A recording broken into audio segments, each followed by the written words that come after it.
ቤተሰቡን እናቱንም የሚያሳፍር ይላል።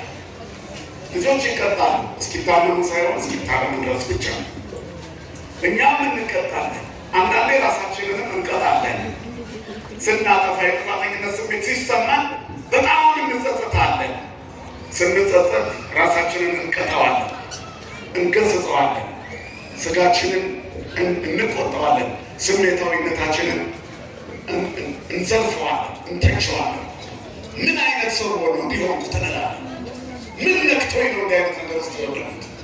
እብድ ነኝ አብጃለሁ፣ ከመንፈሴ ጋር አልነበርኩ፣ አቅሌን ስቼ ነበር ይላል። ራስ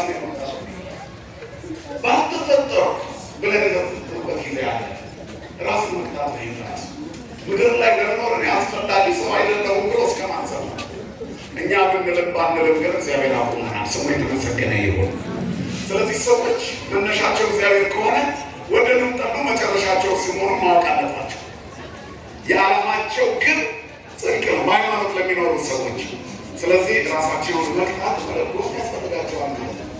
ለዚህ ነው አለንጋ ለፈረስ ነው የሚያስፈልገው ይላል። በትር ደግሞ ለሰነፍ ጀርባ ልጓሙም ለአህያ ነው። በትርጓሜያችን ልጓም የሚለው ለሁለቱም እንስሳት ሰጣቸው ነው። በትርንም ለሁለቱም እንስሳት ይሰጣቸውና ከዛ ለሰው ደግሞ ከእንስሳቱ ላይ ልጓም ይመስለዋል። በቀጥታ እግዚአብሔር እንስሳ አድርጎ ስላልፈጠረ ሰዎች ስለሆነ በዚህ አይነት መልኩ ይሰጠናል። ልጓም ግን ለእኛም ያስፈልጋል።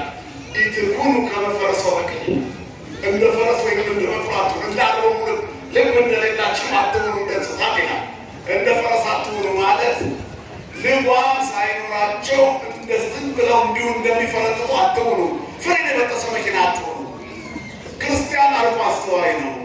ፈቃዱን የሚቆጣጠር፣ ስሜቱን የሚገዛ፣ ሰውነቱን የሚገራ፣ ራሱን የሚጠባበቅ ልጓም ያለው ማለት መንፈሳዊ የሰውነት ልጓም ያለው፣ ተው የሚል ከልካይ ያለው፣ ልክ አይደለም የሚል ሕሊና ያለው፣ በዚህኛው መንገድ የሚሉ ቅዱሳት መጻሕፍት ያሉት፣ አጥፍተሃል በድለሃል የሚሉ መምህራን አባቶች ያሉት፣ በዚህ መንገድ ነው ማድረግ ያለብህ የምትል ቤተክርስቲያን እናት ያለችው ነው ክርስቲያን። ያለ እነዚህ መኖር አይቻልም። ስለዚህ ሰው መደዴ ሲሆን እንደ ልቡ ይናገራል። ማህበራዊ ሚዲያው ምናልባት እንደ ልብ የመናገር መብት ሊሰጥ ይችላል። ወንጀል ነው ተብሎ ሕግ የሚያስከብር አካል ተገኝቶ ከዚህ አትለፍ ብሎ ገደሉን እስኪነግር ድረስ እስከዛ ድረስ ሰው ሊሳሳት ይችላል። እና ዛሬ የምታያቸው ነገሮች አሉ።